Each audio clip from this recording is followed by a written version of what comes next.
This program is intended for an adult audience. Presented by Midnight Media, Sharpcast Helios, starring your host, Sharpwood. Hello, ladies and gentlemen, and welcome to yet another exciting episode of the Sharpcast Plays. Actually, we're doing more Bioshock with Helios and Ren. Gonzo was a little tuckered out, so Boyo went to sleep. Yep. Because we're not a sweatshop. No, we're not. We're not even a shop. We don't even have any merch yet, which we're supposed to be working on. It's okay. We do this controversial thing called caring about people and their well-being. Yes. I know it's hard. It's a controversial mindset these days, but we do actually happen here. That's not profitable. So let's dive into it. There's no need to be that condescending today, Sharp. That's fair. That's fair. About to say, yeah, we have Andrew Ryan for that. So, as I said, let's dive into it. No pun intended. For those of you who watched our previous video, assuming that we uploaded the previous video, I played through the Arcadia fetch quests there, so that's over and done with. What was it? Just like going back and forth, back and forth? Yeah, pretty much. How long does that go on for? A long time. Like a long ass time. It really, really does. Don't fight the inevitable. Mm-hmm.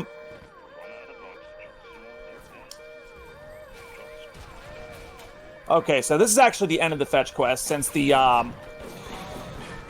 game didn't save or whatever. But now you all get to watch me struggle in terror through all this. Again, this is not fun. I have everything trying to shoot me now for no other reason. But anyway, while I'm doing this, let's go ahead and talk about some stuff going on in the real world now, since there's not much to commentate out of a bunch of flying murder bots wanting to kill me here. Some pretty big news today. There was a federal agents did a raid on a apartment up in New York City belonging to a guy that you guys may have heard of. His name is Rudy Giuliani. I think he used to be like a coffee boy for the Trump campaign or something like that. Yeah. At least I'm sure that's what Trump will be telling us on the next one of his statements, cum tweets, which he can't tweet anymore because he's been banned. But yes, Rudy Giuliani's apartment was raided today by the feds. Supposedly what they're looking for is stuff in relation to the Ukraine investigation. You'll recall that Rudy's associates, Lev Parnas, offered to spill his guts in front of Congress relating to what the hell Rudy was doing over there in the Ukraine, trying to get information on Biden, about Hunter Biden, or as someone on Twitter put it brilliantly, it turns out that Hunter Biden's laptop was actually in Giuliani's apartment all along. Wow. Yep. Think about it that way. All right, I don't want to... First of all, how many bullets do I have? First of all, let's see. What do they want me to do here? Oh, right. Okay, I got to kill those guys. Okay, so we're going to kill some people here before we move on. But yeah, so Rudy getting arrested is kind of a big thing, and we still don't have a whole lot of details about that right now. What I do know is that, again, as I mentioned, it's related to the Ukraine investigation, also something to do with the grand jury in New York. It's something that Trump may ultimately be forced to testify about, which would be interesting. But either way, I would not want to be Rudy right now. I mean, I don't want to be Rudy in general, but like especially in this particular moment in time is like, no, I don't want to be. I'd rather not be Rudy. So that's what's going on with that. Now, while we're doing this, President Biden is going to be making his first joint address to Congress, and it is, when I say joint address, I mean like a State of the Union type address. And you might be wondering, well, wait a minute, how can that be? I thought State of the Union was supposed to be back in January. The president can actually call a joint address to Congress pretty much whenever he feels like it, and he clearly feels like doing so now because he wants to get support for the infrastructure plan. Oh, I have to tie this guy. And so, you're coming with me. So he's going to make a speech tonight that's going to be designed to kind of get people behind the infrastructure plan. Now, when I say people, he really means get Joe Manchin and Kristen Sinema behind it, because we know that there is not a single Republican vote that is going to be cast for this plan, because that's the way things are right now. But more practically, and Sharp, this is where you will be interested, we are now at the first 100 days of Biden's administration. And as I mentioned, the 100-day mark is when you can kind of sort of maybe a little bit judgment on how a president is doing, or at least the kind of start the president has gotten off to. Ooh, armor piercing rounds, exploding butt. Let's do this. There we go. I'll definitely say I didn't hitch my chain to this boat expecting much. Although, what I've gotten in this situation is a lot more than nothing. So, there's that. I mean, I think that is definitely the kind of mentality that I've heard from a lot of people, which is that everyone, when we came into this administration, everyone was just kind of hoping that Biden just wouldn't, he wouldn't be as bad as Trump. And granted, that's not a very hard bar to cross. And I said, it's really not. Now, something that kind of fundamentally bothers me was how the Progressive Front in the United States always wanted to paint any idea more moderate than full-blown socialism, like you're a fascist fellow traveler. And we've kind of seen that in the way a lot of these supposed non-biased surveys were conducted. I'm literally not convinced many of those surveys were unbiased.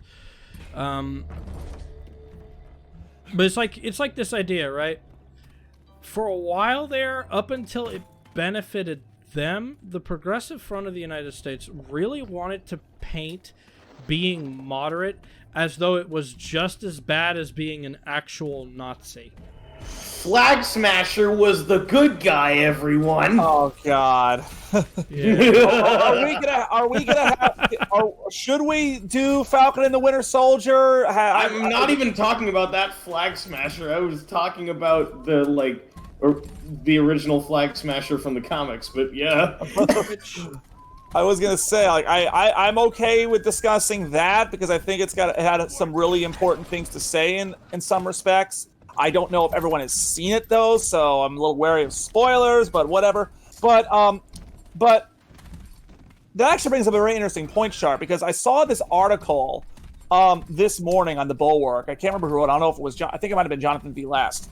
And it talked about how there are people that aren't true believers, but they still vote for Republican candidates. And they'll come up with a bunch of excuses why, things like, well, I care about the deficit, I want small government, as if, pretending that anyone in this country still gives a damn about either of those things. I'm going to level with the people that still vote Republican, because the truth is, I know why people want to do it. And it's not anything as malicious as what you would think, right?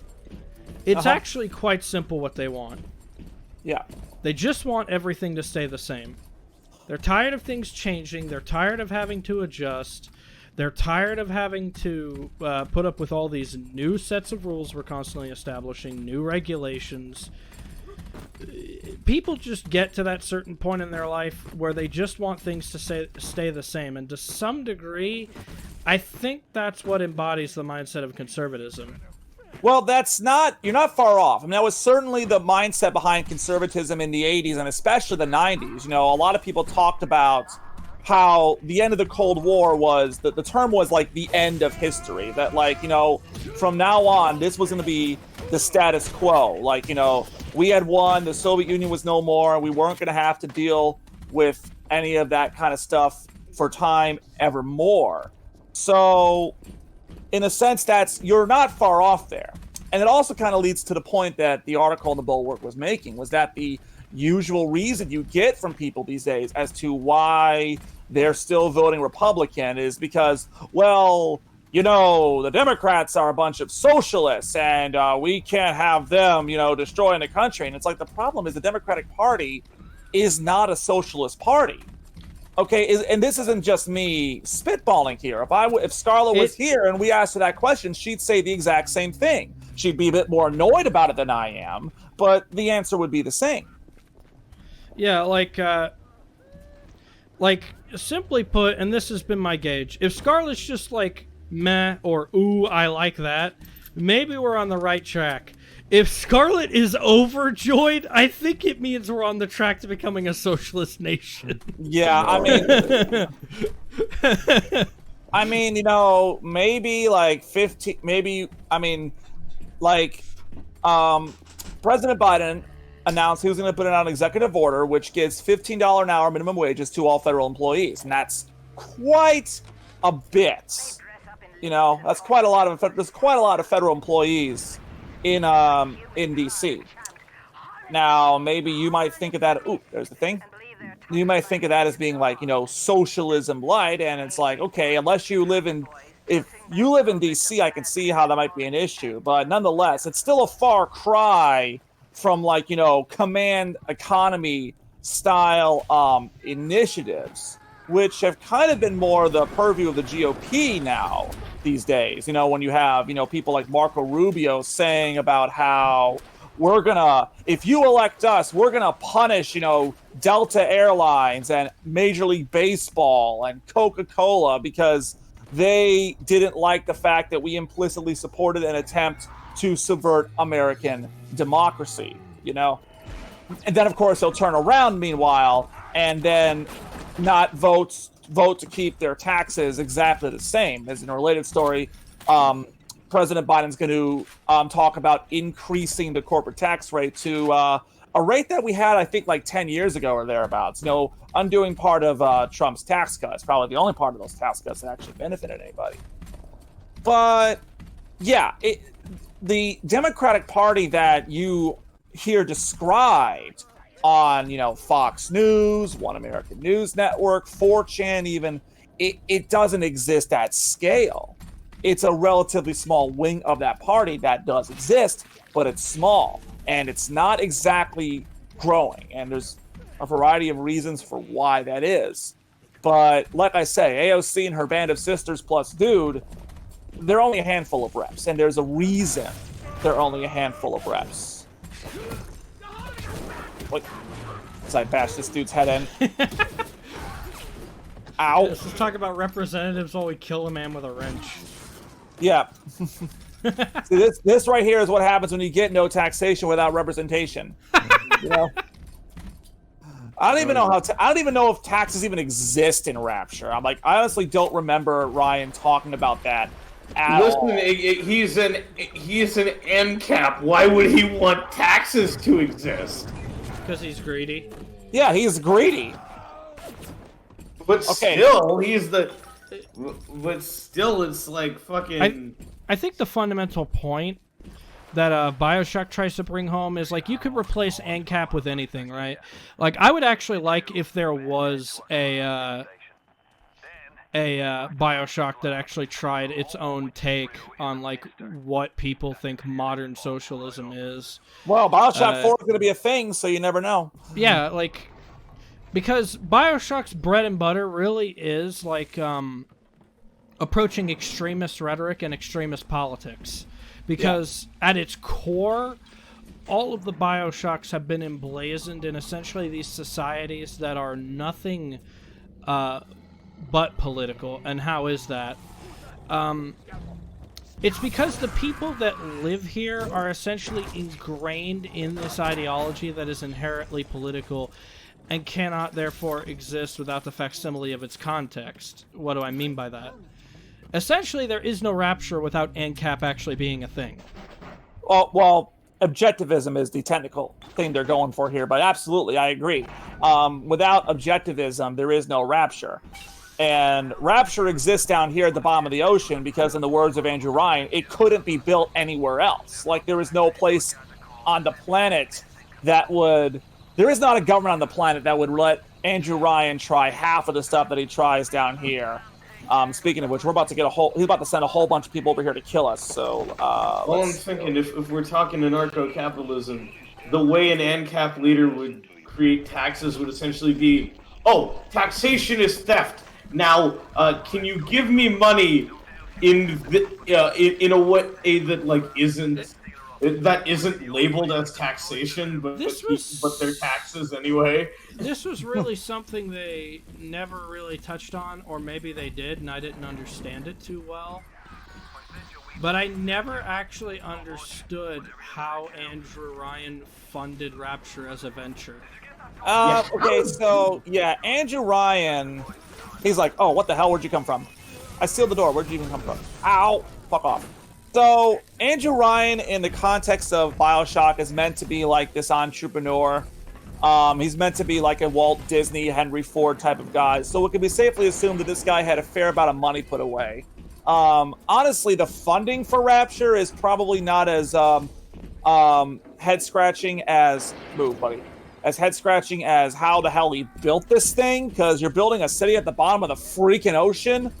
But it's kind of like how in Bioshock Infinite, nobody questions how the hell Comstock was able to build an entire floating city in the sky. It's Bioshock is just the kind of world where that thing can happen. Yeah, like the science is already there, or they've got like some. They got the resources and the money. Yeah, because I'm genuinely convinced Andrew Ryan didn't build this. Like a bunch of other scientists and stuff that helped him did it. Yeah, it seems like it wouldn't be his, what he did. I mean, well, that goes with any large undertaking. Well, this is, of course, the place where the sweat of your brow is where you're entitled to the sweat of your brow. The primary question that's constantly raised is where the capital would come from. My blatant assumption is that Andrew Ryan either... and this would be the hypocrisy of Andrew Ryan's ideology at play, which I genuinely do think is a thing. To own a business in Rapture, there probably is a fee you owe Andrew Ryan. Oh yeah, I mean, I think it's outright said in a couple of the audio logs that Ryan, under the contracts that he has you sign, can just take whatever it is that you invent for himself. Oh yeah. Which is everything is copyright free, and copyright free is now a copyrighted term by Andrew Ryan. Like essentially, yeah. That was actually one of the biggest hypocrisies I found with Andrew Ryan. You want everybody to be free. You want a man to have the right to the sweat of his brow. But anything any man makes in Rapture, or woman for that matter, is yours. Okay, so that doesn't work on a Big Daddy. That's a blatant contradiction. It cannot be ignored. Actually, I'll go farther. It's not just a contradiction, it's a direct betrayal of his ideology in his own words. Oh yeah, it absolutely is. I mean, and that's one of the things that's the reason why Rapture kind of fell apart, is that everyone quickly realized, wait a minute, I like the phrase that's often used in this game is in a utopia, somebody still has to scrub the toilets. Yeah. Right? So, okay, time for a grenade launcher in the sky. Yeah, even if that involves building machines to do it, someone has to build the machines that scrub the toilets. Let's try the let's try the heat seeker. And even then, people still have to, have technicians to work on those machines. The fundamental question I've constantly asked myself is when automation comes around and essentially eradicates probably some of the worst jobs that we've had in the United States. Well, that's already happened. Yeah. But, it's the big question of where the have-nots will be after that. Because now they're not scrubbing the toilets anymore. What's left for them to do? Well, that's where you have things like universal basic income come in. I mean, that's where, you have people talking about... Elon Musk is talking about how we might get to a point where you're just going to have to pay people. Look at this flamethrower that shoots lightning. How about that? Here's my problem, though. Since we're at a point where this has already happened, these people who got automated out are essentially up shit creek without a paddle until we adopt these new policies. Listen to me. I'm a person who is obsolete due to automation. This actually, I think, is one of the fundamental flaws with corporatism in capitalism. I want to be very specific with what I say, because I don't actually blame the trade of money or goods or services on this. I blame the mechanisms by which it operates, right? When it comes to how you're paid, we all know how you're paid in society, right? Yeah. People would like to think it's this glamorous idea of work hard, get paid good, right? But it's not. Yeah. It's actually determined by the value of the service you're offering. So it could be something that essentially doesn't take you breaking your back at all, but if it's in high demand, you're the guy making the most money. Now, this is fundamentally flawed because of terms that exist in my own ideology because of how I was raised and grown up in the middle class rut. Ache, break, quake. 3 words that end with ache. Right? Work doesn't compensate you for that injury, and it never will. As a result, we actually have something in society that I think we often don't talk about, which is a moral bankruptcy of sorts for the sake of... Look at this. It's an A. I got a fucking A in the photo. Yeah. I didn't mean to do that. But as I was saying, which is a moral bankruptcy of sorts for the sake of progress. Like, quintessentially, one of the most valuable commodities and resources in our society is probably trust. Oh, yeah, And absolutely. that essentially goes out the window when we lie to people time and time and time again and leave them up shit creek without a paddle constantly for our own selfish gains. If not curbed, corporatism basically will be the end of us. And already we're asking fundamental questions on what these corporations should be allowed to do with people's speech and expression, right? It's like, yeah, they own the platforms. Mm-hmm. But then it becomes a fundamental question of where else can you go? They've essentially created a de facto monopoly on speech that we're not ready to address. Well, this is where, like... Oh, shit, I gotta kill this other Big Daddy now, I guess. Unless I can hypnotize him. You, I don't like you. You gotta go away.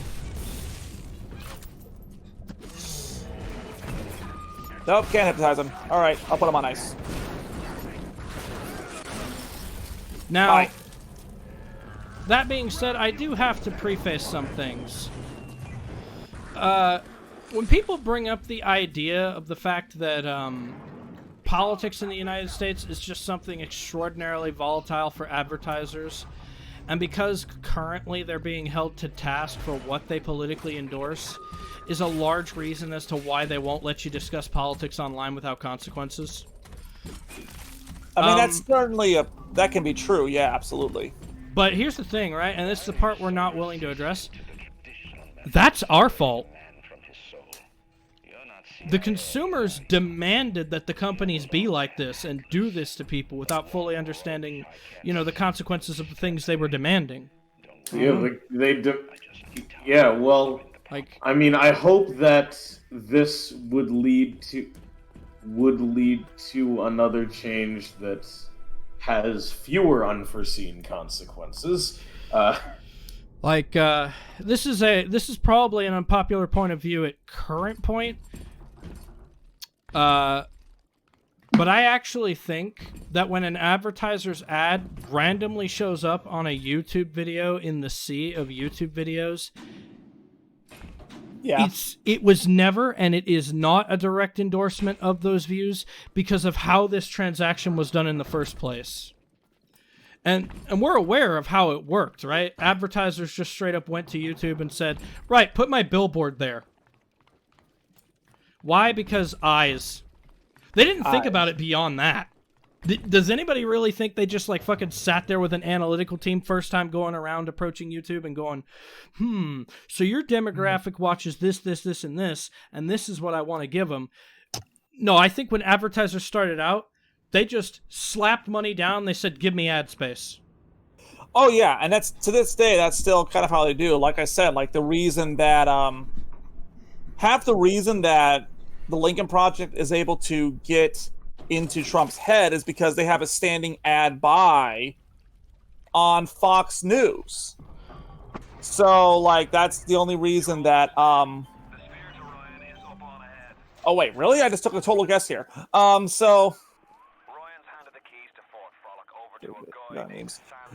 Oh, God, this guy, Sandra Cohen.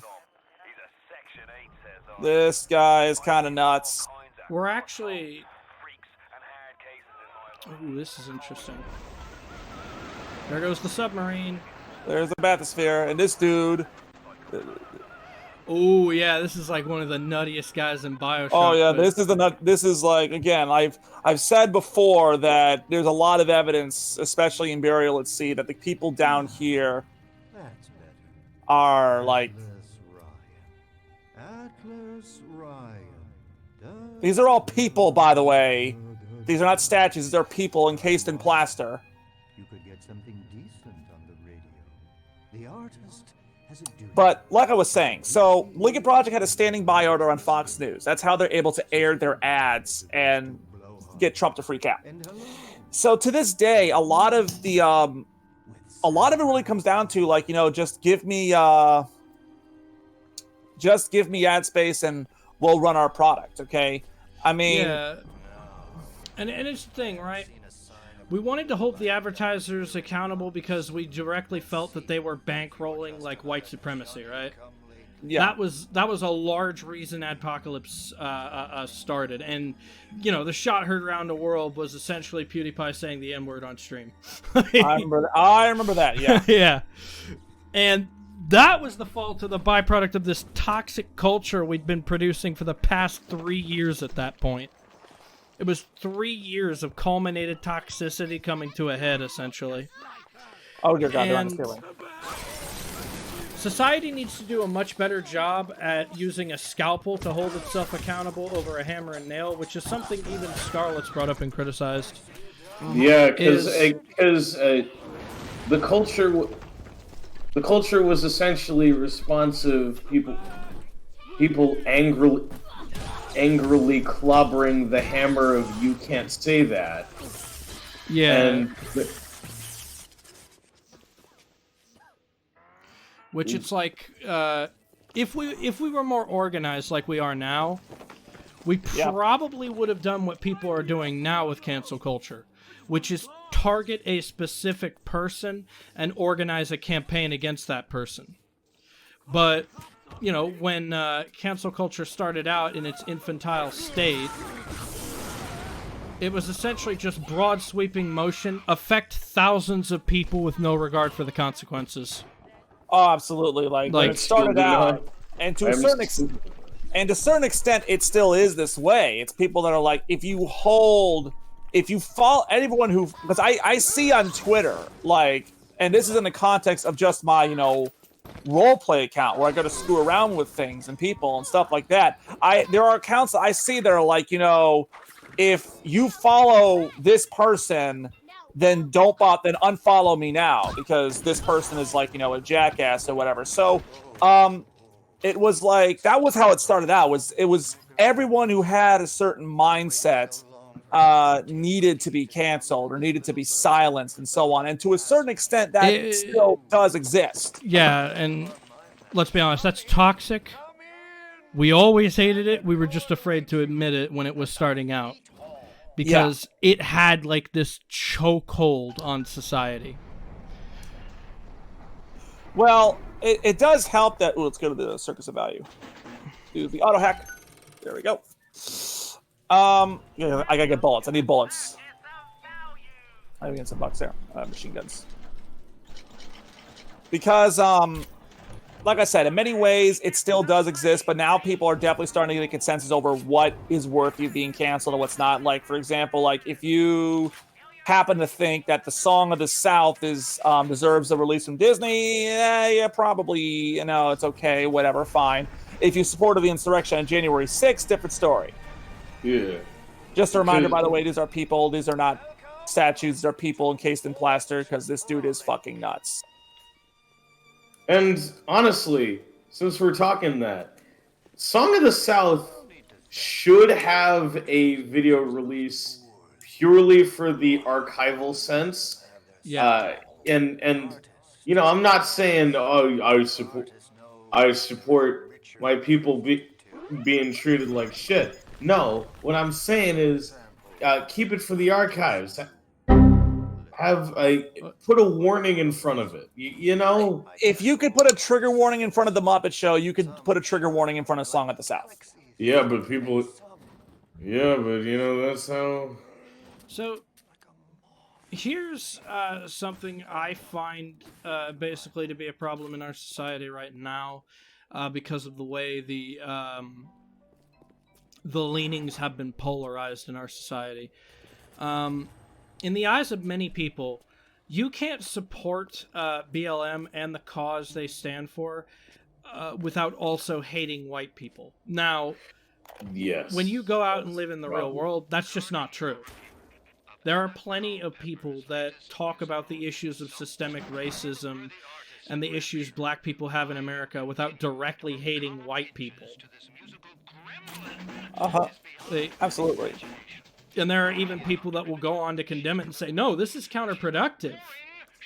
Because when we're talking about our voices being suppressed in society, it's white people we need to listen to us.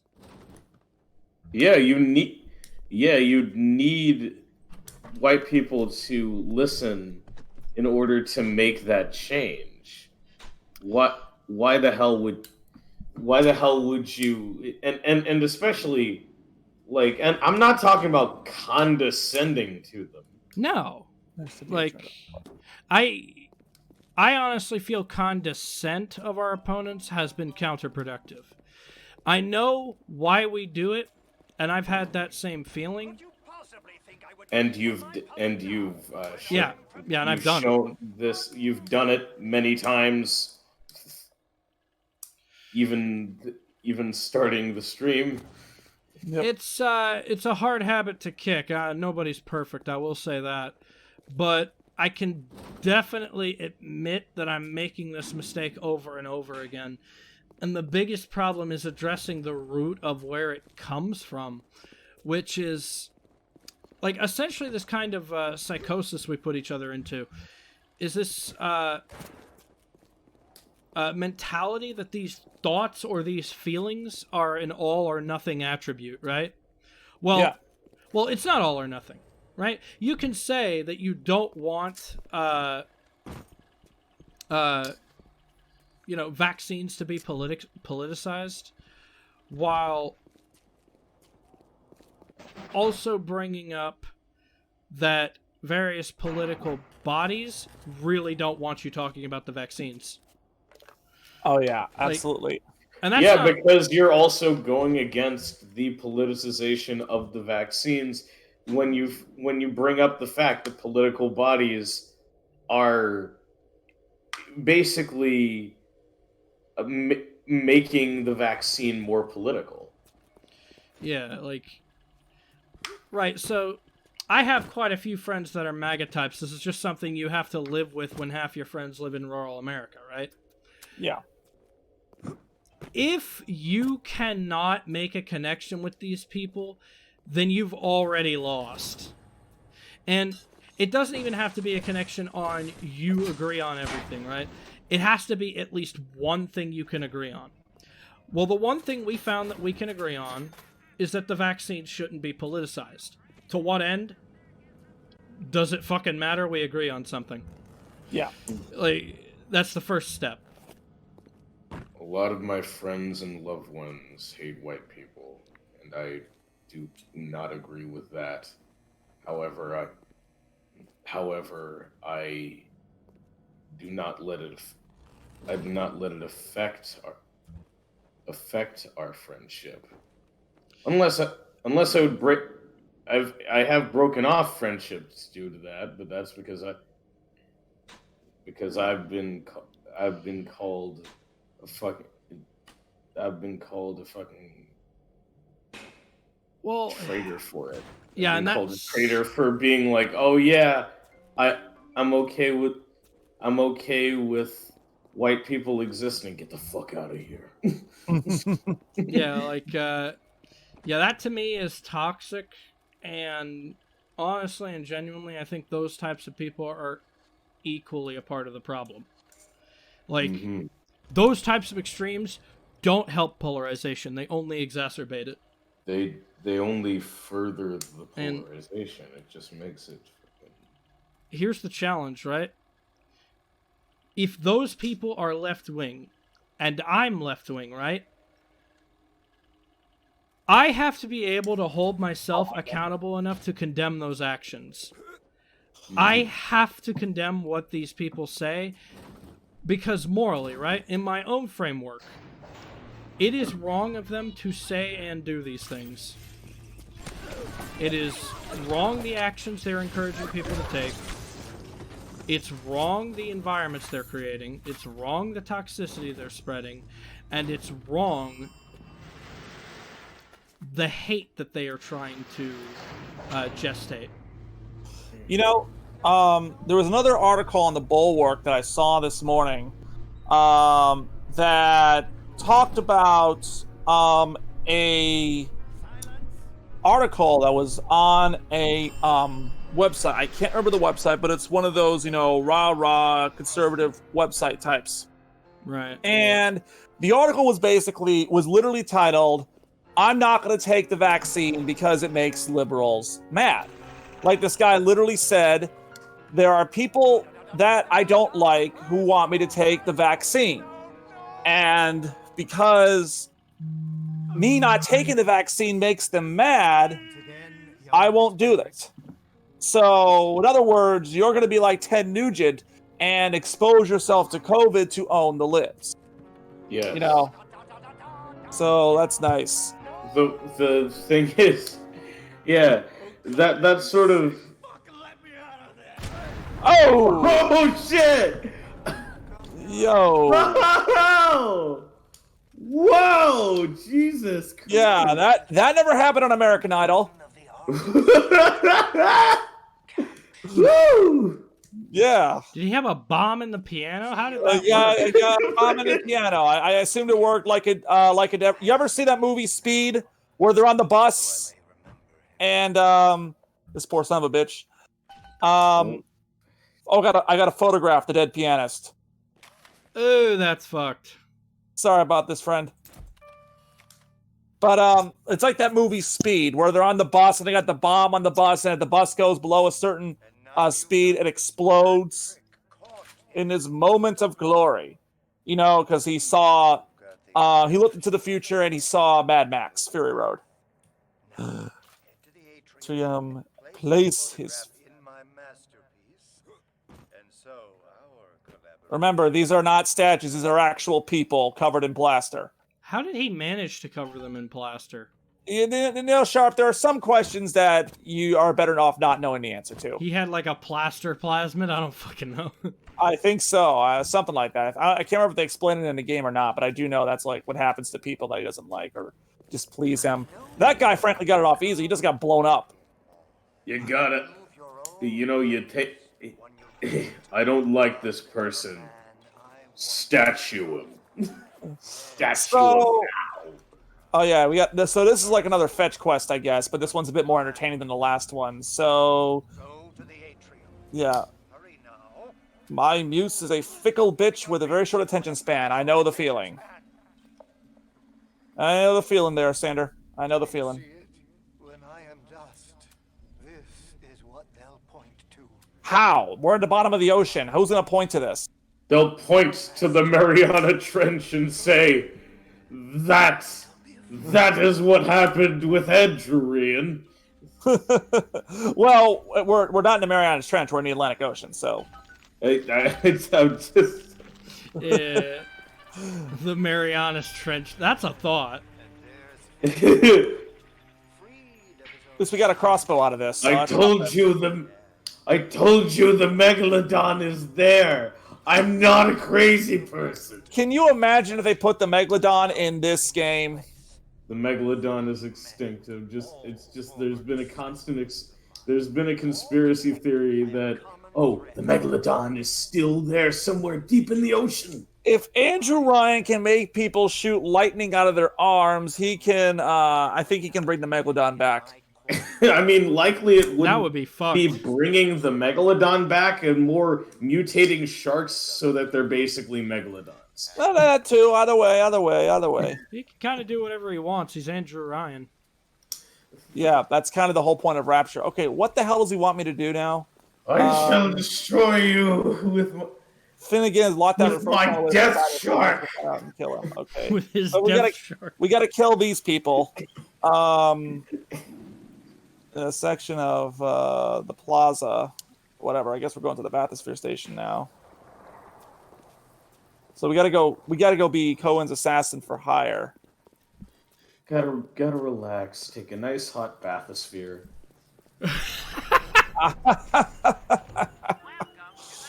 I should not have found that as funny as I did, but that was pretty good. That was pretty good. I liked it. I kind of like Fort Frolic because Cohen hijacks the audio thing, and for the entirety that you're here, you don't hear Atlas or Andrew Ryan at all. You just hear Cohen. Okay, where the hell am I going now? They want me to go to Poseidon Plaza, and he's Poseidon Plaza. Okay, that's nice. It would be nice if they gave me I have a map. I don't know where the fuck the Poseidon Plaza is. That's the theater, and that's so on and so forth. Show hint. And a frozen tunnel at Poseidon Plaza. Seek out and kill him. So if I go to Neptune's Bounty, is that where I'm going here? Because I mean, Neptune, Poseidon, it's all kind of the same thing, you know. Whatever it is. Neptune and Poseidon are the same god, just with different names. Yep. Just like Helios has a Roman equivalent in name, Sol. That's true. Now I'm just thinking about you having an evil clone named Sol. Okay, actually, no. We still got to stay in Fort Frolic. So fuck this noise. We got to, I don't know how the hell we're going to get there, but I assume we'll get there. Passing through the frozen tunnel. Frozen tunnel. I want to see a frozen tunnel around here. We're at the bottom of the ocean. The whole fucking thing is a frozen. It's cold down here at the bottom of the Atlantic. Discovered him in Marseille. We're just at the bottom of the Atlantic Ocean. He admired his... What are you talking about? He admired his carriage. I grew up in San Francisco. Cold as nothing. Have you seen Titanic? You're just being a little baby. I will remind you that they all died. You know, Rose, Jack, it didn't work. They didn't get out. They froze to death when they went into the ocean. God, Jack was just being a little baby boy. Rose survived. Yeah, I mean, yeah, she did, but by the sheer grace of God and her own will, there's a thing here. I don't like this. And honestly, Jack, she could have. There's no reason that Jack couldn't have got on with her. I think in the movie they tried to say. Yeah, I know they tried to hand wave it in the movie by saying like, you know, his what do you mean hand wave it in the? Do you think Jack and Rose are like actual historical figures? Well, actually, it's funny you mention that because at the Titanic burial site in Halifax, there is in fact a grave marked J. Dawson. It's not Jack though. A fellow by the name of Joe Dawson. I think he was like a boiler, a guy in the boiler room. So obviously he didn't make it out. But no, there is in fact a grave marked J. Dawson up in Halifax. Never gonna understand why they tried to make like a romantic tragedy story based off the Titanic incident that actually happened. Mean, it worked better than Pearl Harbor, mainly because... Oh god! I forgot that movie existed! There was one romance movie where... There was one romance movie where the relationship ends in tragedy because of 9/11. Like, oh my, really? Yes. That was, I believe, was that The Fault in Our Stars or what? I know what it might have been Remember Me or something like that. I think it was Remember Me. Yeah, I'm pretty sure that was it. And it was like, it came completely out of nowhere, too. It's like, it's the end of the movie, and, oh yeah, by the way, the boyfriend's on, like, Flight 11 or something like that. No, he was in the World Trade Center while Flight 11 was about to hit it. Oh, yeah, my God! Like, all of a sudden, the World Trade Center. So it's like very much implied that mother fucker died. He did. Well, I mean, I don't know. I mean, I know this one. I mean, there was Oh this God! Now I'm just thinking, what's next? A romantic J drama that ends in a romantic J drama set in 1940s Hiroshima. Is that what we're saying? God. You just wait. We will write a romance novel that takes place during the Uyghur genocide in China right now, 20 years from now. I think someone already did the Hindenburg disaster. Oh my God! What is it with people wanting to write? Someone already turned the Nutcracker into a story about Nazis. No, you know what? Have you seen the mice? There is one policy we should take as a society. The can you not principle. Where people stop making fucking romance movies that take place during international tragedies. Ah, yes. I mean, I remember that time. I remember the horrors. Oh, I remember the horrors of Pearl Holocaust Harbor. kiss me. I was getting tail at the time. Okay, so yeah, Owen said the door is open to the fucking tunnel. I don't see a door anywhere. I mean, oh my God. With that shit though, like you could take this a comedic route as well, and it's like dark comedy. But it's like, oh, fuck it. Why don't we have like a Holocaust movie where two Jewish people love each other and they kiss in a gas chamber? There is a movie that was made that has never been released, and it's called The Day the Clown Cried. You have to be kidding me. It's about a clown that was hired by the Nazis to work at the concentration camp with the explicit purpose of leading the kids to the gas chambers. Well, howdy there, little Jew boys. Time to go into the guns. It's actually like, I'm being serious. This movie has like never been released. I think like only one frame of it is the only thing that exists, and it's actually a very serious movie and a very sad movie. I think the movie actually ends with the clown choosing to kill himself along with the kids, because I mean, honestly, at that point, why wouldn't you? Why wouldn't you? Yeah, but like, it's like the movie is like literally too depressing to ever be released. That is. You ever know how toilets work at the bottom of the ocean?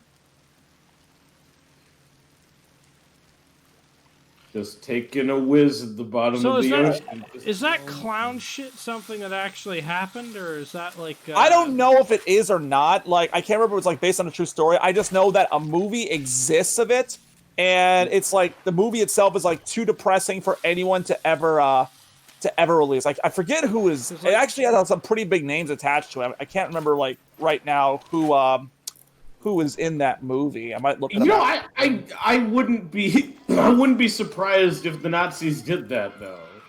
That seems like something that would be done because oh yes, we must get rid of the opposition by any means necessary. It definitely sounds cartoonishly evil enough for them, because here's what's so fucked up about the Nazis. Historically, factually, unless we're being fed skewed information, these motherfuckers were like handlebar mustache twirling evil. Oh yeah, absolutely. Like the reason that Hitler's often used or discouraged from being used in debates is because he's one of the few people that pretty much everyone can agree was evil. You know, yes. Like you'll get your defenders of like Reagan or Nixon or even even Mao Zedong till the end of the time. You'll get people that'll defend him. But everyone like looks at people like Hitler or Stalin or Pol Pot and being like, no, this was a bad guy. I've seen some fucked up movies that took place in the Soviet Union, One in particular was over a string of child murders that the Soviet Union chose to cover up because murders don't happen in the Soviet Union. They don't happen in the Soviet Union. We Nope. did not know. Listen, all those child corpses, they're not in the ground.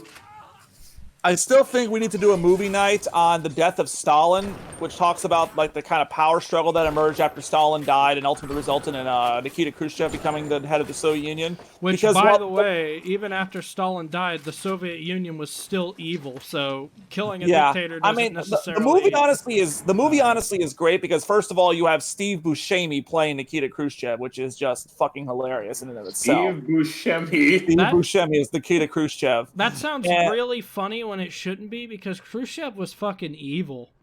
He wasn't as bad as Stalin or some of his other contemporaries. Nobody could be, but that's a very low bar to set. It's like that Khrushchev wasn't exactly the nicest guy out there. Stalin killed people for fun. Khrushchev, I want you to be happy, but not in that way. Yeah, I think we're gonna need that, honestly. Here's a fun fact about Joseph Stalin that I didn't really know until like a couple years ago. Stalin isn't his real last name. No, it's not. He changed it.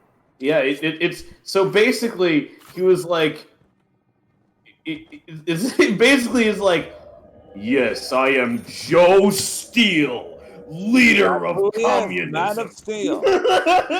He couldn't even call him Joe either because the J, the letter J doesn't exist in the Cyrillic. Yeah, it's Yosef. I know. Yosef Stalin. Yeah, but I'm saying it's like if putting it in American English terms, it's just like, I am Joe Steele, leader of communism. That just makes it funny. I mean, that's not bad. Think about it. I literally just walk around killing people here because I have no idea what don't happen in communism land. Yeah, like I, Joe Steele, say so. Oh. Yes. The thing that's so fundamentally broken is, and you kind of see it with like the modern tanky style socialist stands. Oh, as look, well. I got the right Delta glitch. He's just hanging there in the ceiling. But yeah, you kind of see it with the modern tanky socialist stands as well.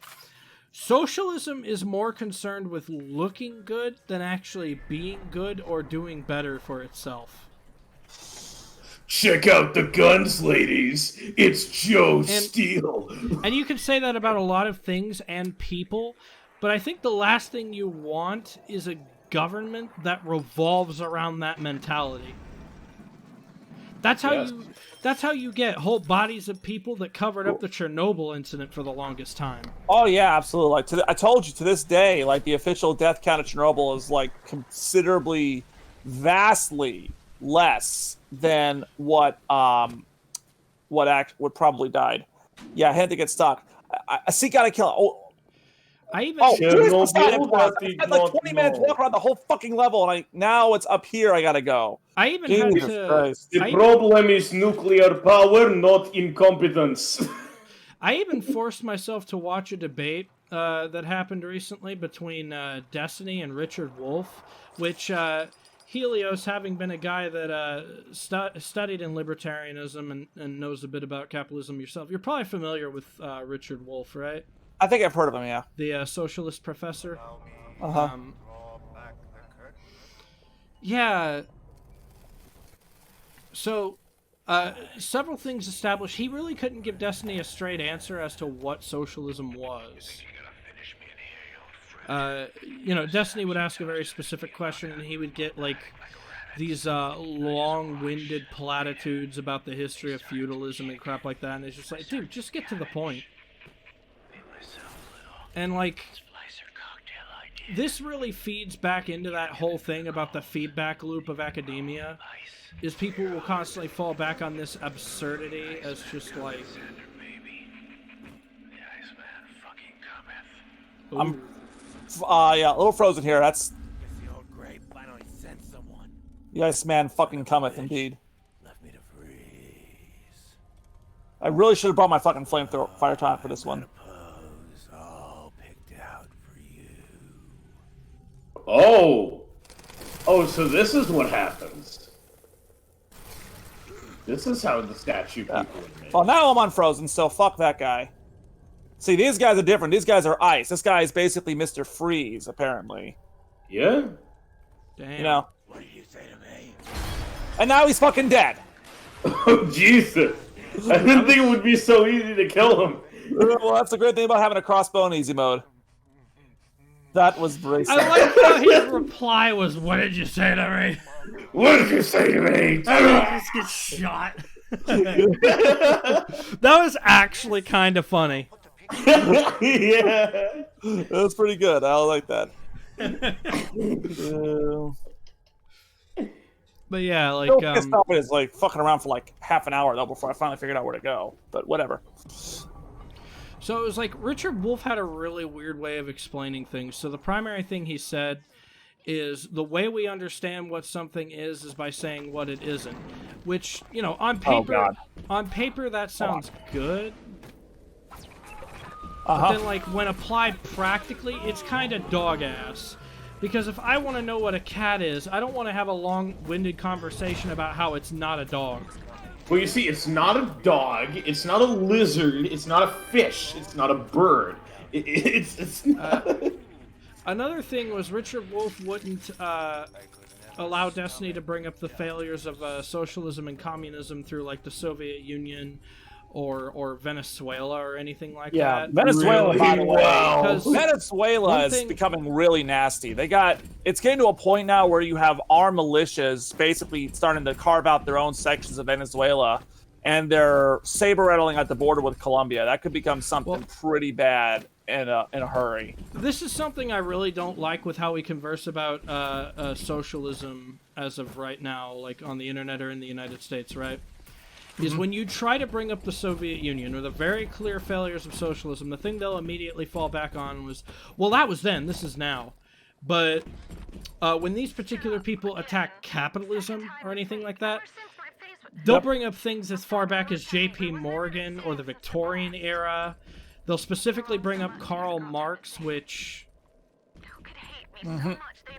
When you really dissect his works in the context for the time... It wasn't as good as people think. Not really, no. And his arguments weren't as good as people thought.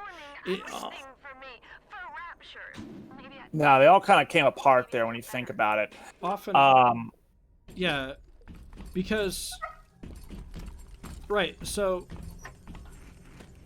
And that's where the confusion comes in. Is communism just a critique of capitalism? Is communism an alternative to capitalism? Is communism a form of government? Is communism an economy? They can't tell you. No, they can't. I mean, I know what it is. I mean, communism, it's a command economy that in many respects is the opposite of capitalism. And it's expressed, though, frequently, like, no one has ever actually been able to do communism as Marx described it. You know, the Soviets in particular are the most infamous examples of that. They basically skipped the whole gradual transition from capitalism to socialism to communism, just went right for communism. And they weren't so much interested in the economic aspect of communism as they were in the, authoritarian government aspect of it. I mean, you see this because they go on with all these plots about how, we're not going to let the bourgeois have any power. We, the people, have the real roles, and we're with you. I mean, that's why they call their leader the general secretary, because the secretary sounds like someone who's just a lowly position, someone who ultimately answers to the people. Meanwhile, they're driving around in limousines with caviar, and you're literally starving to death. Yeah. And, like, nobody can explain to me how this time around will be different, because they can't even explain to me as to why the system failed. Well, every so often you'll get these platitudes about how, the Soviets or the Cubans or the North Koreans were simply too backwards to make these wonderful ideas work. But even back then, they knew it was a scam. Like, the upper echelons of the Soviet leadership, they knew that this is all a bunch of bullshit. And that's actually something that's actually touched upon in World in Conflict when we get around to that, is that the Soviet assault campaign, there's some people inside that make it very, very clear that they don't believe in what's going on, either the military actors taken by the Soviet or like the whole system. Like they know that it's not what that the people in Moscow make it out to be. That it's something considerably more cynical and whatever than what it really actually is. Which ultimately is something that a lot of people who subscribe to communism seem to miss the point on, which is that it's kind of similar to the people that still think that Trumpism can work. If you're like a Josh Hawley or a Marco Rubio or maybe a Ted Cruz, if you're trying to power wash Trumpism and turn it into something respectable. The more and more I've dove into it, and the more and more I've run across like these tanky takes or this take in just socialist academia in general, the more and more it feels like I'm engaging with a body that just genuinely hates people. I don't know about that. I'm actually going to stop the game here since we're past the 1 hour mark, but I'm going to keep going for a little bit longer so that way we have some actual content here besides me wandering around shooting people for like an hour.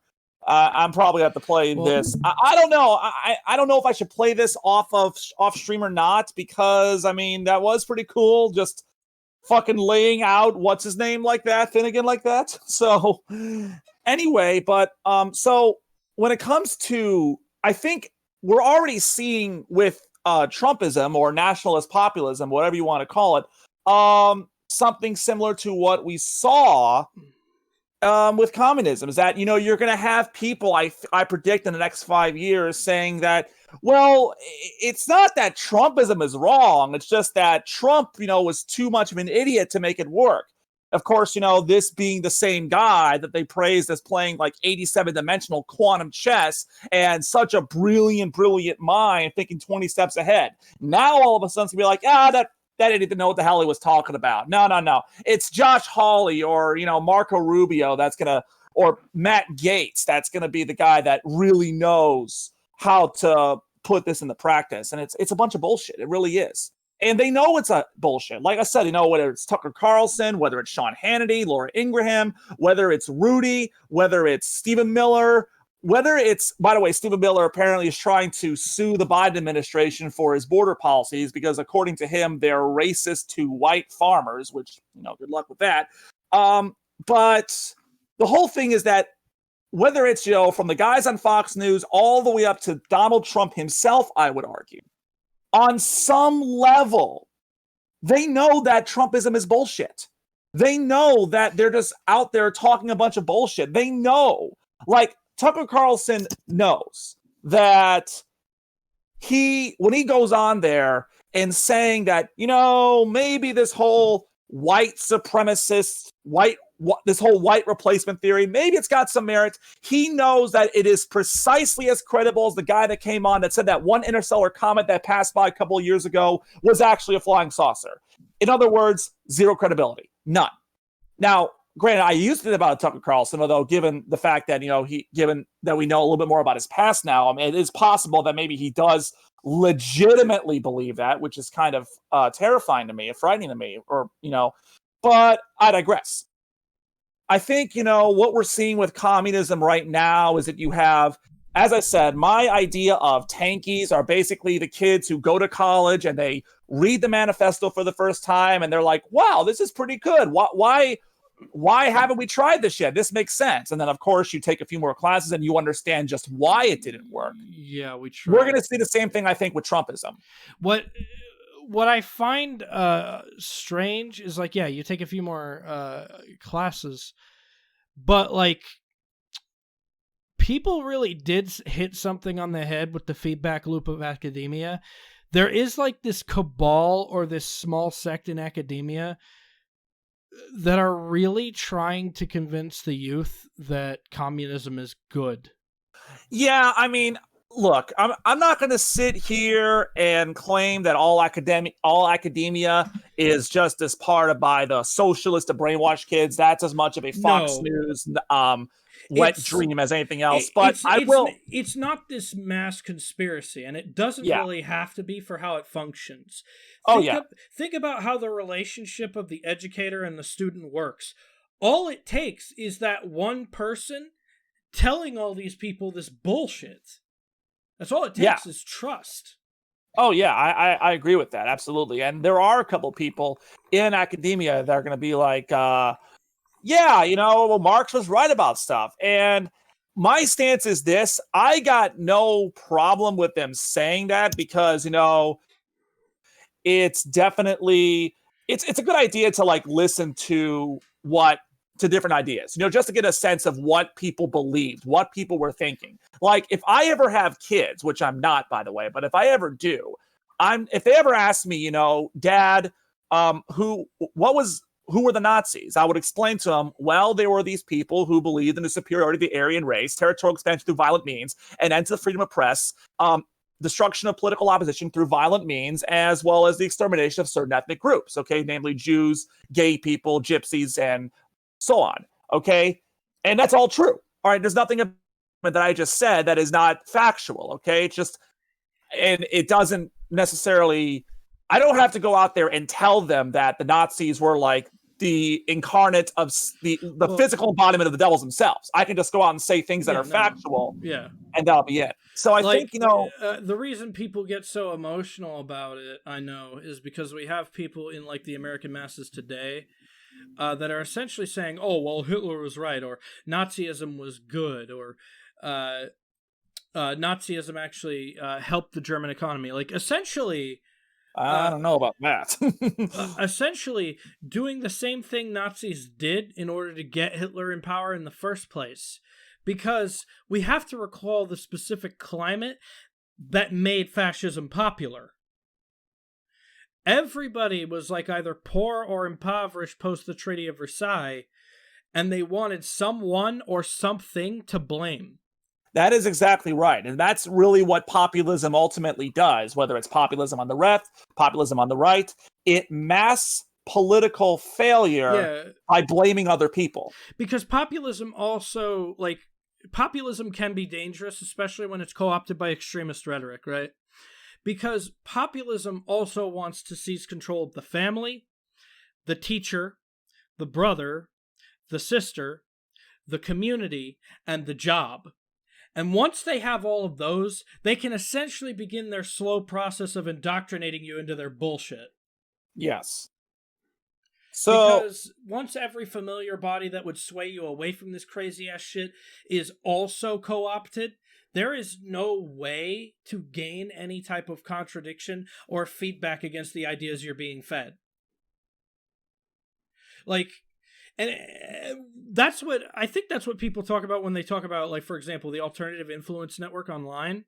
Mm-hmm. I genuinely think when people started out with that little anti-feminist escapade, they never meant for it to spiral into white nationalism or this general hatred of brown people. They just kind of wound up stuck there.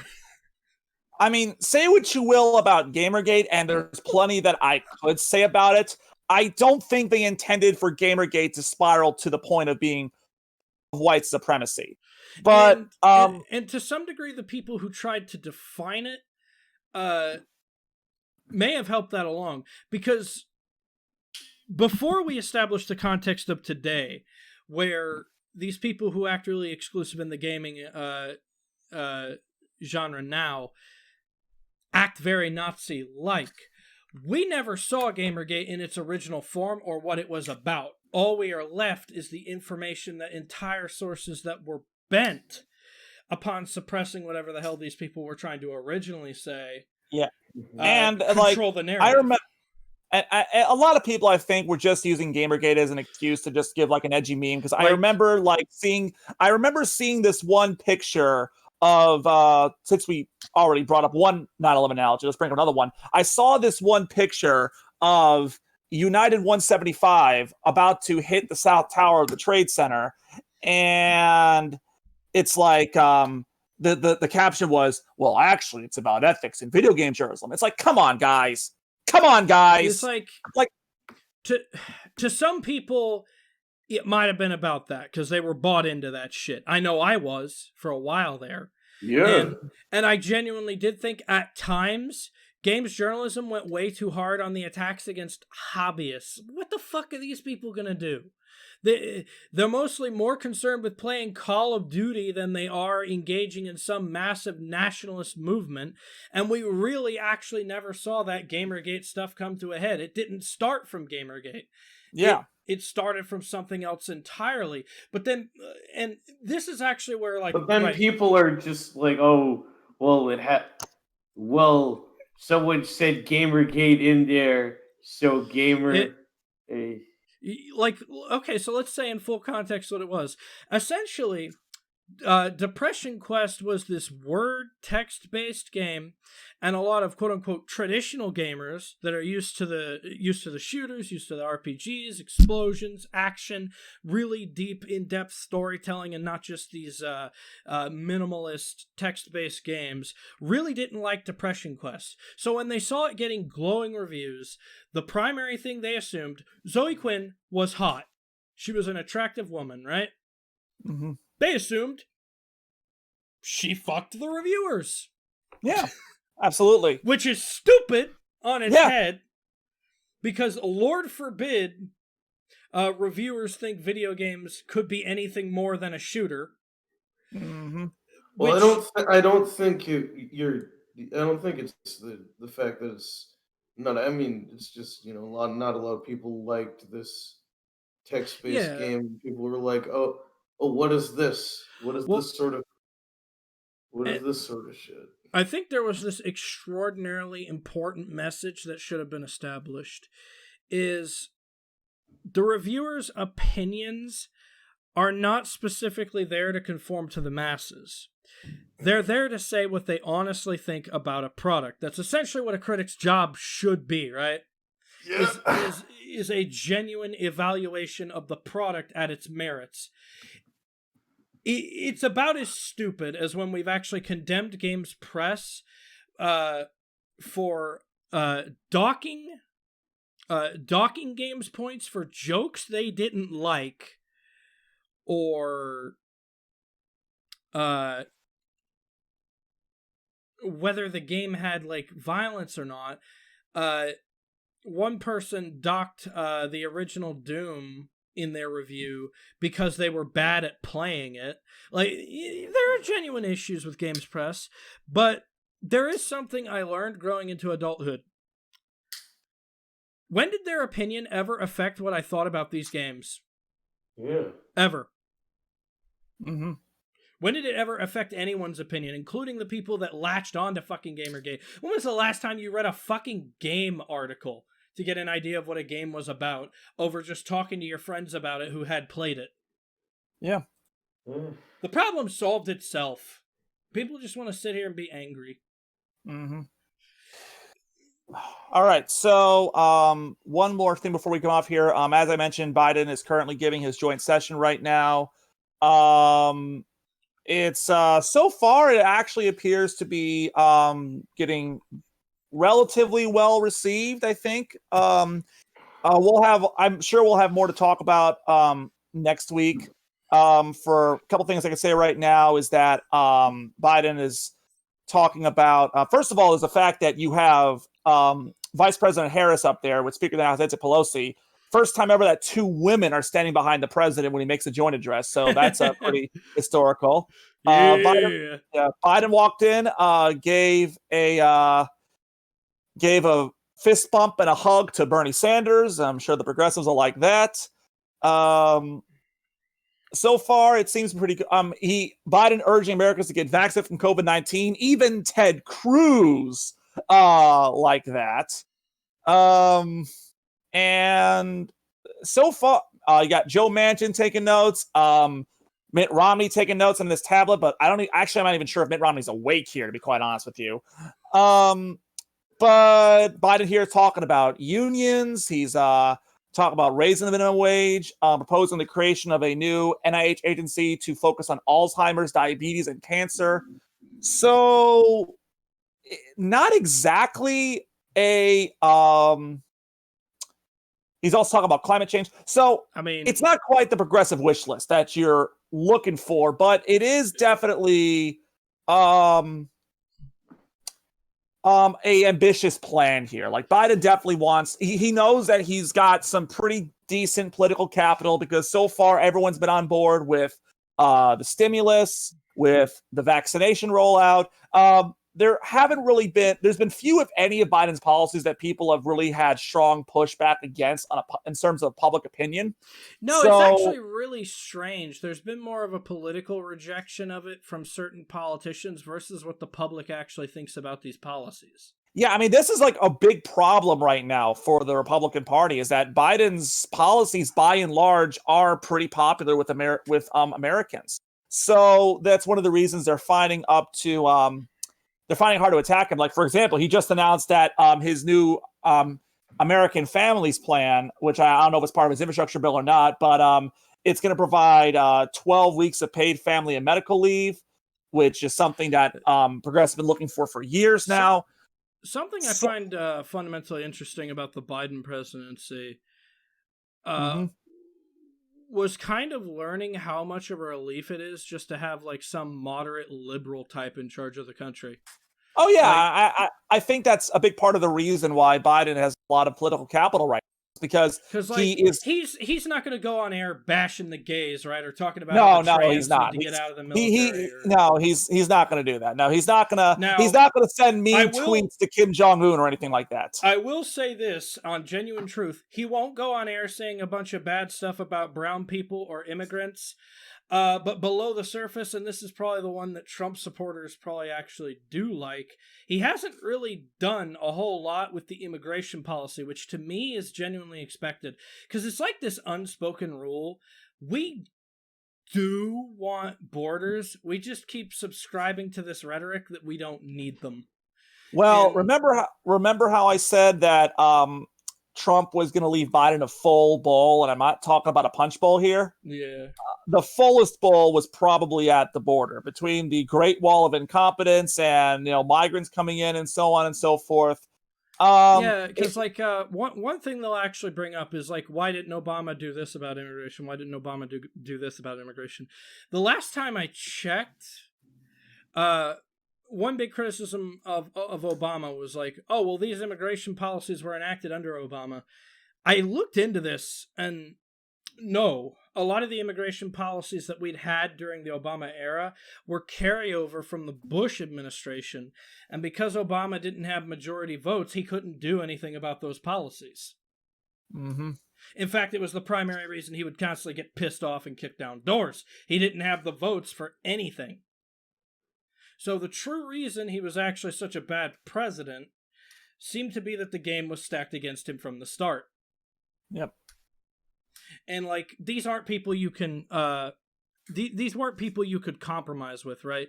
You couldn't just give them something you want and they give you a vote, because what they wanted was to ensure you don't get a victory. Doesn't matter. Yeah. It doesn't matter what it is you offer them, and it doesn't matter what it is, what there is for them to gain. They essentially, like, the big irony here, right? Mm-hmm. Is the politicians we condemn the most actually don't play the game of politics. They play a different game.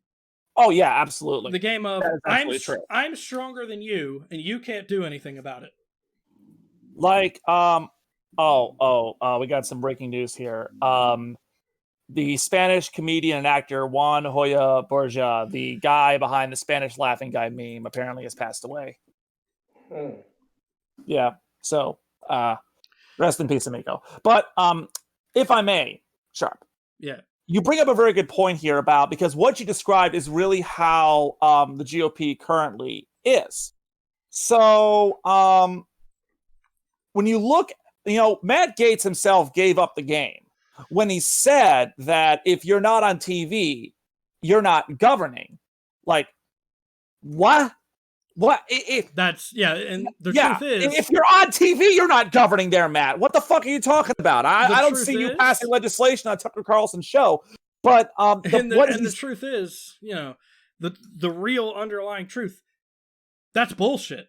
Yeah, absolutely. Every politician we've elected, even the bad ones, are governing all the time, and sometimes in ways they don't want us to know about, which is why our information is so limited, right? From what we see on TV. What we don't see is how certain people who have said they're for certain policies vote against those policies, like contradictions.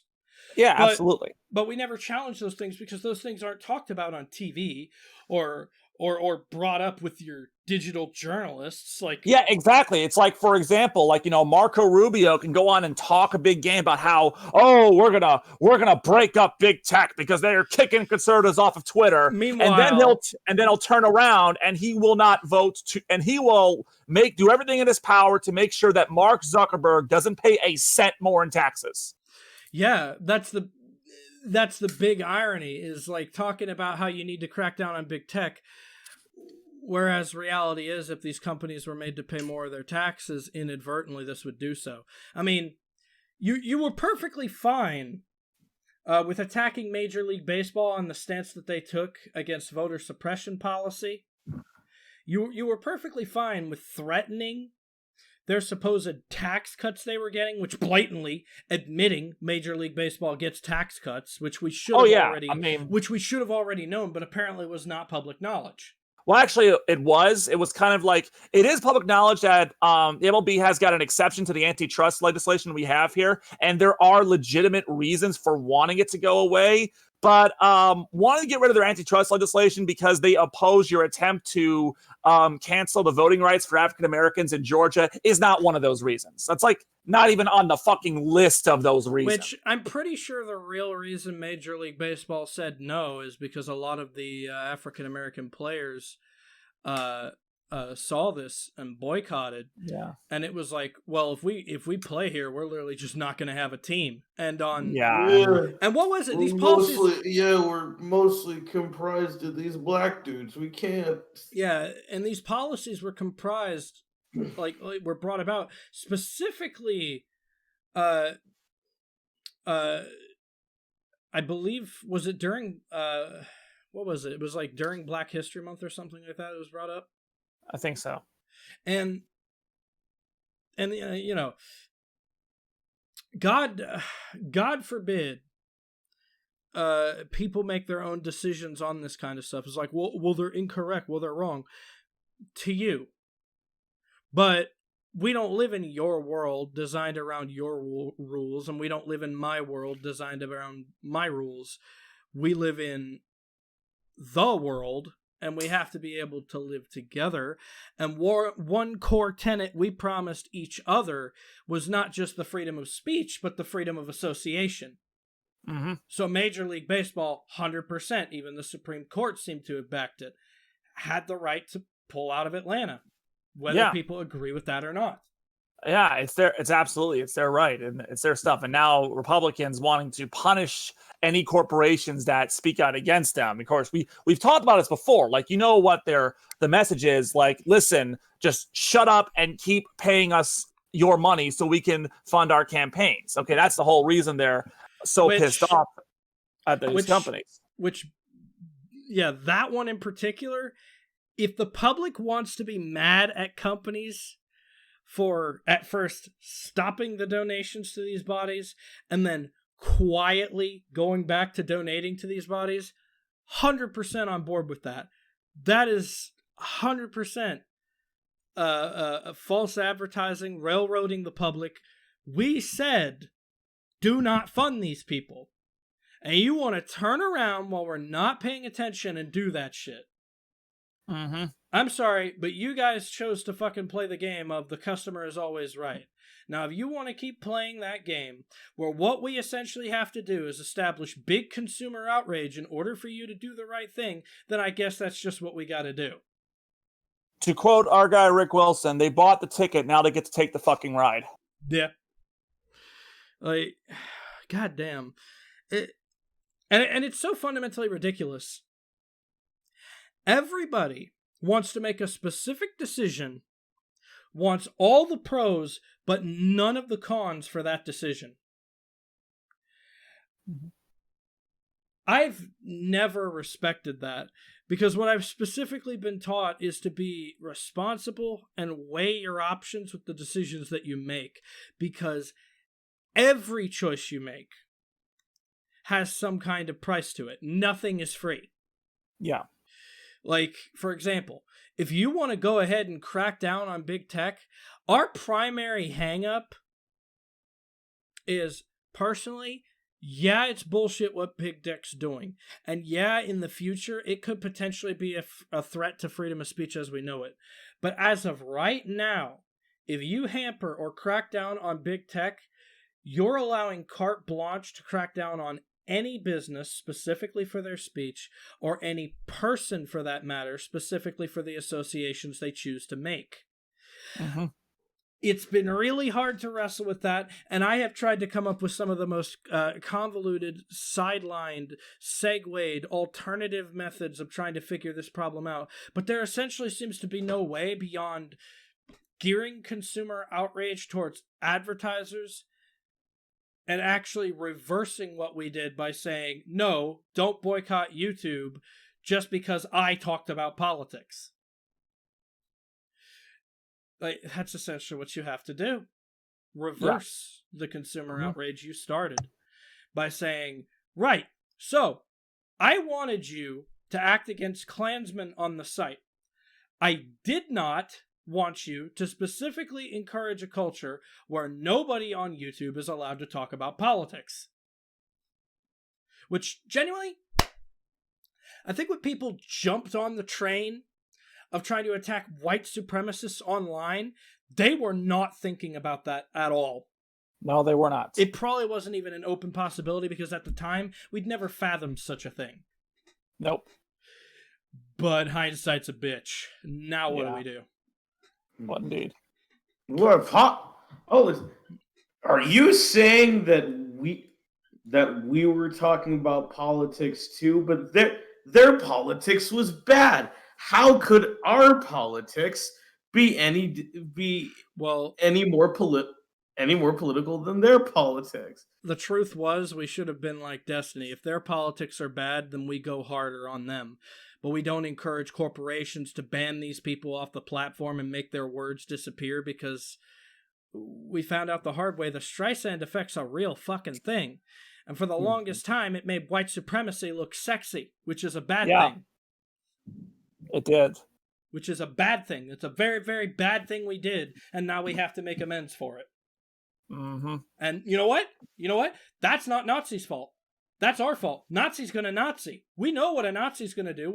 We know what a Nazi's gonna do. We know what to expect a Nazi's gonna do. We had a decision. We had a choice, and we made the wrong choice, and we've got to own it. And so far, we seem to be doing a pretty good job of doing that, I would think. Like I said, now I've always believed that sunlight's the best disinfectant, and that definitely does seem to be thing happening now. And especially, after one of the practical upshots of the insurrection is that now we see for sure what these people stand for and what they would do. They are willing to end democracy in this country, to transform us to an authoritarian regime to serve their own political ends. And so now that we know that, there can be no more mistaking about their intent or actions, and we can do what we can to stop them. And you cannot combat that by giving them the tools to suppress.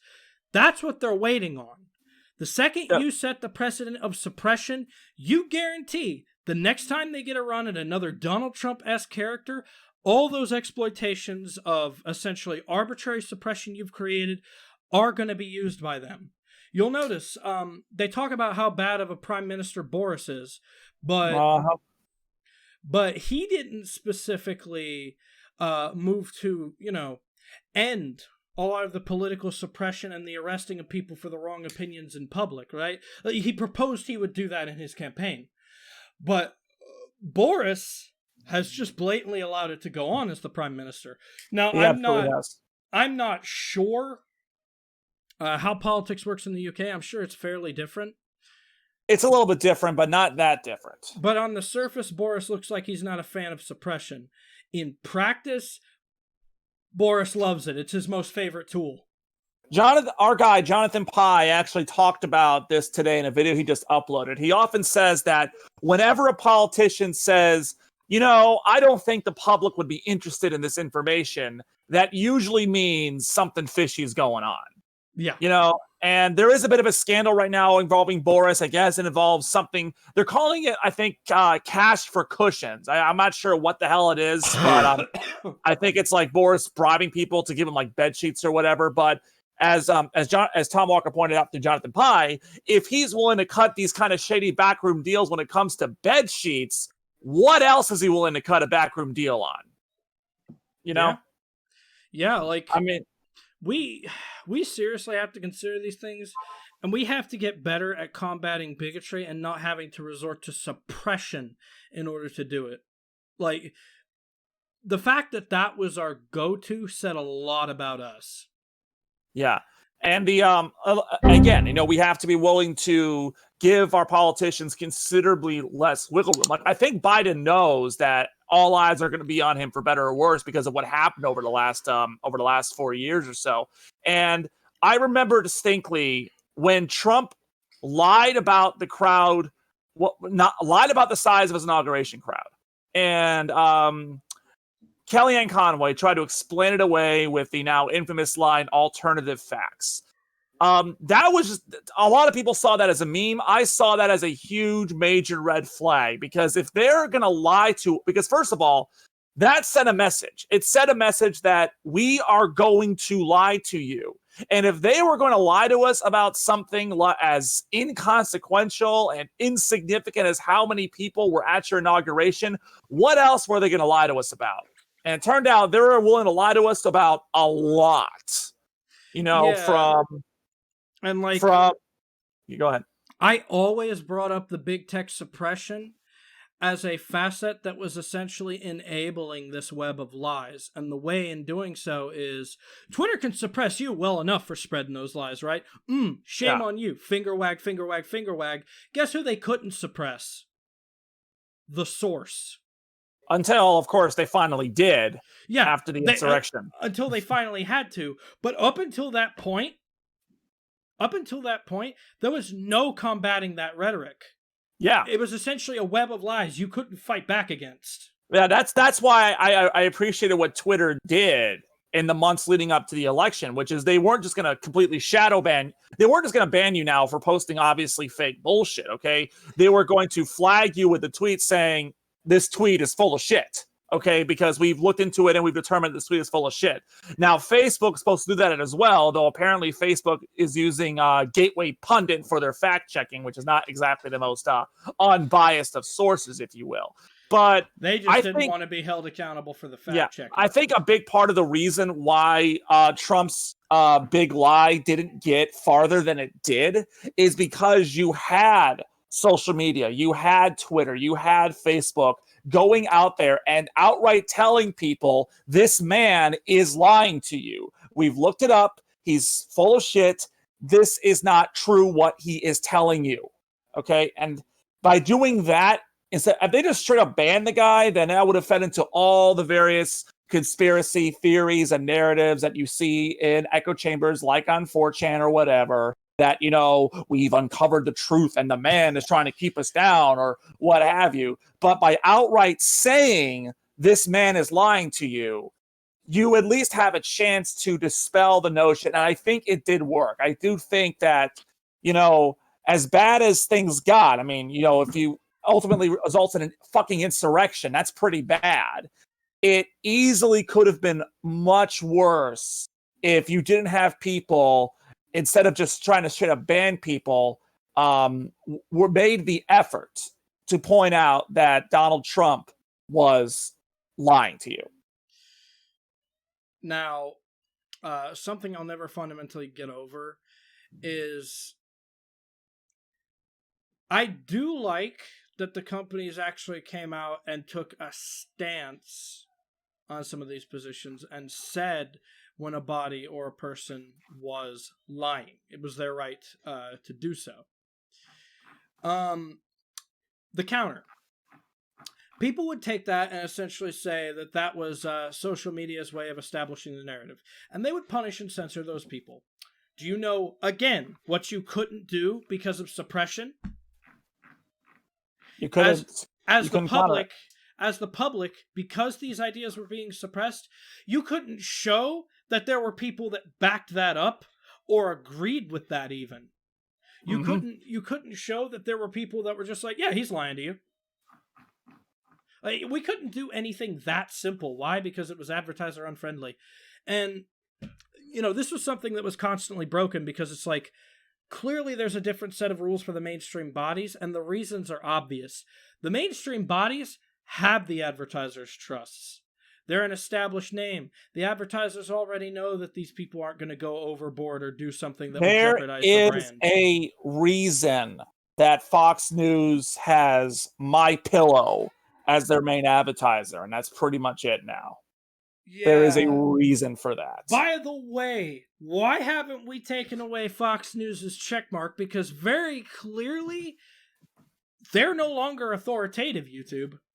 And no, they shouldn't be propped as an authoritative source. Mm-hmm. But they've still got that checkmark next to their name that verifies them as such. Okay, yeah, a couple things here also from Biden's speech really quick. So he briefly addressed China and Russia. He said in his speech, the investments I propose tonight also advance a foreign policy, in my view, that benefits the middle class. That means making sure every nation plays by the same rules in a global economy, including China. I told President Xi that we will maintain a strong military presence in the Indo-Pacific, just as we do with NATO and Europe, not to start a conflict, but to prevent one. I responded directly and proportionately to Russia's interference in our elections and cyber attacks on our government and business. They did both of those things. I told them we would respond, and we would have. He also says he will respond to North Korea and Iran through diplomacy and stern deterrence. So basically back to business as usual for those things, but I don't think he'll be taking Kim Jong-un's letters. And this is gonna I know this is gonna make Tucker mad. He directly says, we will not ignore what our own intelligence agencies have determined to be the most lethal terrorist threat to the homeland today. White supremacy is terrorism. And he talks about George Floyd, saying we have to come together to rebuild trust between law enforcement and the people they serve, to root out systemic racism in our criminal justice system, and to enact police reform in George Floyd's name that passed the House already. That is a policing bill that passed the House. It's currently being held up in the Senate, as typically does, and so on and so forth. So, like I said, we'll talk about Biden's speech more next week. But like I said, this is very much a middle of the road type speech here. I mean, you got some things from the progressive wish list. He's promising, paid leave. He's promising $15 minimum wage. You're not going to get to fund the police. You're going to get reform the police. Just kind of take the W there if you can. He outright calls white supremacy as being terrorist, and the FBI has been screaming for some time now that is the biggest terrorist threat to this country right now is white supremacy. In fact, what I am interested in though is this is the first time we're starting to get clarity on his stance on China. I mean, we knew right away that he was not going to play around when it came to Russia, which I appreciated, but his stance on China was relative unknown. It looks like the fact that he says we're still going to maintain a presence in the Indo-Pacific region, to me, says a lot, because we do have a significant military presence there, and through again, pretty much every single country in that region, except for China and North Korea, they like us better, right? So the fact that we're not abandoning our Pacific allies is definitely a plus in my book, and it's sending a message to Xi that we're not going to play around with you guys either. So yeah, we need to definitely establish our foothold in that front, and make sure that our allies kind of know that we're on their side and we provide better benefits and opportunities than, say, Russia or China does. Yeah, because we really don't want those people going over to work with authoritarian regimes. That's bad news for democracy. Yeah. Biden also just called for passage of the Equality Act. He said to all the transgender Americans watching at home, especially the young people who are so brave, I want you to know that your president has your back. And look, you know what? Honestly, you can call that wokeness if you want. That's a great moment right there. That's a good moment right there. I mean, yeah. Go ahead. Oh my God. Without being too condescending, okay, if he's woke, then honestly, in my opinion, I don't hate woke anymore. Woke's good, because if woke means you can look at my friends and my peers as the leader of the free world and say, hey, I got you. I would rather my president be woke than a dick. Yeah, absolutely. I mean, it wasn't like Trump where it's like he had to kind of like struggle to say the words LGBT. Also, we're now into the, but I mean, outright saying, transgender people, don't worry, I got your back. Yeah, that's a big moment. That is a big moment right there. And it's the thing. This is actually the one thing I will protect Biden on, because that man has some clout behind that. He was the first VP to endorse gay marriage on national television. He flat out said in an interview, "Yeah, if two men want to establish a relationship with each other in this country, I don't see how that's a problem, and I don't see how it's any of my business." Mm-hmm. And that was a crowning, achievement for LGBT people, because the thing that made it so golden, no one expected it. No one expected the possibility that in the Obama administration, when Obama had entered saying, as far as I'm concerned, gay marriage will never be a thing in the United States, nobody had expected that in the middle of that second term, his VP would come out and say, you know what? There's a possibility in the future we're going to fight for you. That was, call it what you will, call it woke, call it like the fucking homosexualization of society, whatever fucking garbage bullshit you want to call it. But I do have a message for some of you out there who aren't LGBT. You can go ahead and judge us for what we try and do for ourselves, our peers, our friends, even our families. But I just want you to know, every time you're judging us, we're judging you right back. Mm-hmm. Also, we've now moved to the gun control portion of the speech here. Biden, this is the part that I know the GOP is ready to tear him apart on. So I think he's gotten some pretty decent remarks here. Biden said, "I will do everything in my power to protect the American people from this epidemic of gun violence." I might have worded that a little bit better, but whatever. It's time for Congress to act as well. We need more Senate Republicans to join the overwhelming majority of Democratic colleagues and close loopholes and require background checks to purchase a gun. And we need a ban on assault weapons and high-capacity magazines again. Those of you who watched our virtual gun demo will remember why that may not be the cure-all they're hoping it will be. Biden says, "Don't tell me it can't be done. We've done it before, and it worked, in a matter of speaking." But this is the big line here. This is the line that I know came right out of a focus group probably, but honestly need to be put in there. We're not changing the Constitution. We're being reasonable. So this is designed to kind of, this is meant really to kind of advance his position on gun control, while also trying to diffuse the arguments against it, because he knows what's going to be coming, because it's so predictable right now. And so what he's trying to do is just cutting it off at the head. He's like, we're not trying, he knows that, If he tries to engage something that's actually effective and minimalistic and doesn't directly alienate the gun hobbyist sphere of America or demonize us again, gun control away, buddy. But we're watching. And Helios and I both, and even Gonzo at this point, have made it very clear, you fuck this one up, it's potentially a losing issue for you. It's not potentially. It is a losing issue for him. Yeah. It absolutely will be. Because you know that they're going to run this in 22 and 24. But here's what you want ideally. You want to enact some modicum of gun control that definitely changes the way the system functions without changing the daily life of the average gun owner. If you can manage to do that, no one will care. That position you just took will fly right under the radar. But if you go in gung-ho, fisting everybody in the ass, they're going to start fisting right back. And you're really not going to like it, because where you have one crinkly old hand, we have like 40 million gruff, calloused, abrasive hands ready to shove way up there, buddy. You don't want it. Our guy Tom Nichols just tweeted out the foreign policy part of this speech is basically Biden saying that he's had to tell Putin and Xi that the free ride they got from Trump is over. And I love every minute of that. I love it. If we can keep our guns out of the hands of crazy people, I'm for that, and I've always been for that. Mm-hmm.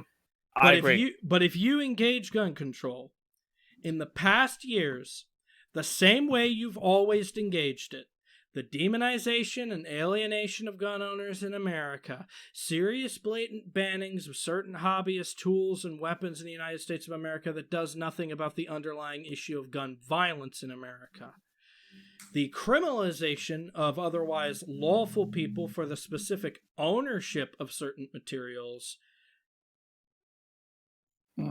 it's very likely you'll lose my vote over that. I can't abide it.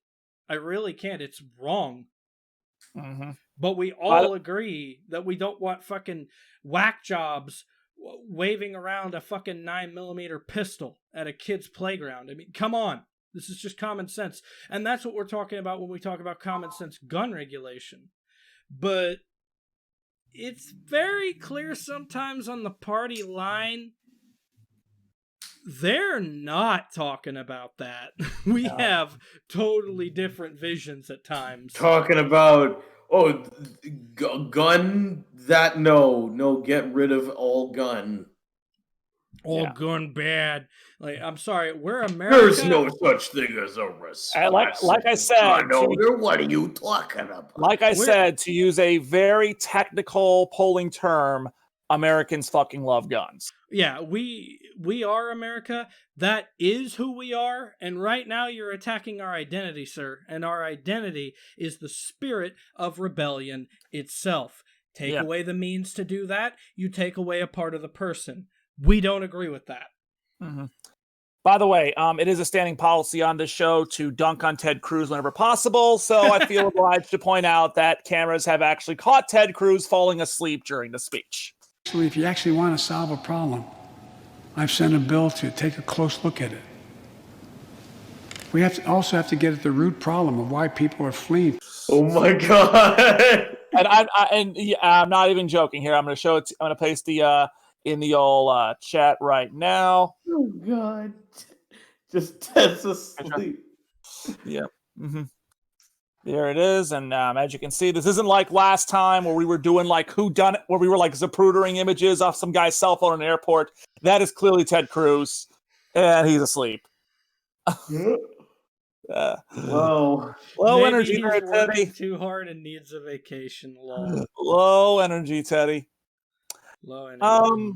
All right, so I think that's going to go ahead and do it for tonight. Again, we'll talk a little bit more about Biden's speech next week after we've had a chance to kind of take a look at it and process it and react and everything else. And I will play more of again. Maybe I'll do more of Cohen's part of the game off the stream. Maybe I won't. I don't know, because it's a fetch quest, yes, but it's also fucking hilarious. It's also pretty fucking cool part of the game or crazy part of the game, depending on your viewpoints are the same. But yeah, we'll see about that. But we'll be back here next week. Once again, we'll be continuing with the Bioshock playthrough, unless something else happens. Also, because I didn't mention it at the stream, I got my second shot on Monday, so I am now fully vaccinated to all known COVID variants. So that's basically all the variants that this one works on. Although I'm hearing word now of a new variant out of Hong Kong that I guess is a doozy. We're recording this on a Wednesday. I'll be getting my second shot tomorrow on a Thursday. From there, we'll see how it affects me. If I am sick as a dog, I'll probably have to call off of work for a bit and rest. Yeah. Just beyond that. For the record, I got the Pfizer vaccine. Second shot, the day I got the shot, I was mostly kind of had a sore arm that day. Next morning when I woke up, I had chills. I had aches. It was, not a fun experience, but a couple aspirin and an hour's nap. Felt right as way. And after that, still a little bit of stiffness, I think, in the old left arm here, but I'm feeling pretty good right now. So just for y'all, any of you wondering, any of you curious, I am now fully vaccinated against COVID-19 until this virus decides to mutate again and fuck me over. So let's pray to God it doesn't. Well, I got the first shot of the Pfizer vaccine yesterday, and my arm has been hurting like hell. I've been getting frequent headaches. Mm-hmm. Yeah. I've been feeling odd changes in temperature, which is likely the fever and chills that were advertised. So Giuliani handcuffing himself to Times Square Pikachu. Okay, that's actually really funny. The Onion. I'll give you that. I like that Onion article. It's pretty good. Yeah, that's really funny. Yeah. So yeah, that's basically our experiences with the vaccine. Again, it's not the funnest thing in the world, but it's a hell of a lot better than your lungs being turned into ground hamburger. Yes. And I showed the picture in this chat, and you all know what I'm talking about. And yeah, we're not showing you that picture. You don't need to see it. It's disgusting. Yeah, if you take one look at it, honestly, anyone who still thinks that they shouldn't mask up or shouldn't get vaccinated, show them what COVID does to the lung. I guarantee you it'll convince them. Guarantee it. So you got that going for you. All right. So thank you all once again for tuning in, and we'll be back next week with more adventures in Rapture as we continue toward our confrontation with Andrew Ryan, and we will, of course, again give you a more thorough recap of Joe Biden's joint address to Congress, as well as anything else that might happen between this week and next week. And yeah, that's about it. Stay positive, test negative, and get vaccinated. Take care. Take care.